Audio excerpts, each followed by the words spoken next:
Long ago, in a kingdom bathed in sunlight and blooming gardens, there lived a wealthy and powerful ruler named King Midas.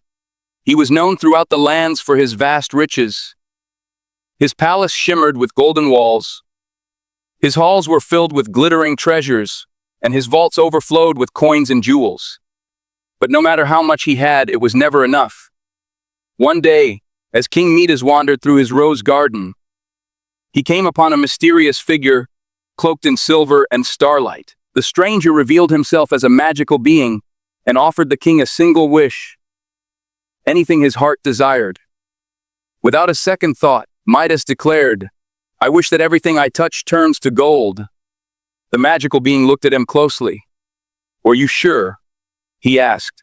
"Such a gift may bring consequences." But Midas, blinded by greed, only nodded eagerly. And with a wave of his hand, the being vanished, leaving behind a whisper, "As you wish." The next morning, Midas awoke with excitement. To test the gift, he touched the edge of his bed. It turned into solid gold. He touched the table, gold. The curtains, the floor, the vase of flowers. Everything became golden statues in an instant.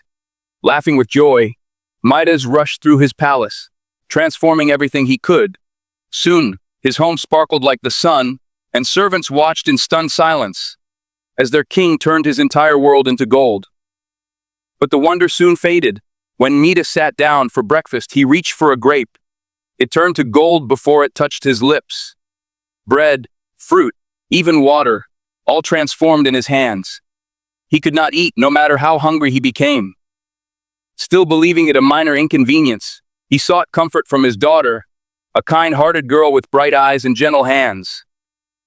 She ran to hug him, but as her arms wrapped around her father, she turned into a statue of gold. A terrible silence fell. King Midas collapsed beside her golden figure, tears streaming down his face. "What have I done?" he cried. "Take this curse away. I don't want gold. I want my daughter back." His cries echoed into the sky, and the magical being returned, watching him with calm eyes. "Have you learned, King Midas?" he asked gently. Midas nodded, broken. "Yes," he whispered. "I was a fool. I thought gold could bring me happiness. But it's the people I love, my daughter, my life, that are my true treasure." Moved by his sorrow, the being lifted the golden curse. The garden brightened, the stone leaves returned to green, and the statue of his daughter shimmered back to life. She blinked, confused but unharmed, and Midas hugged her tightly, never again taking her for granted. From that day on, King Midas ruled with wisdom and gratitude. He still had great riches, but he never sought more. Instead, he gave to the poor, helped his people, and found joy in simple things. Sunrise's music, and most of all, his daughter's laughter. Moral of story is that be careful what you wish for. True wealth lies in love, family, and gratitude, not in gold.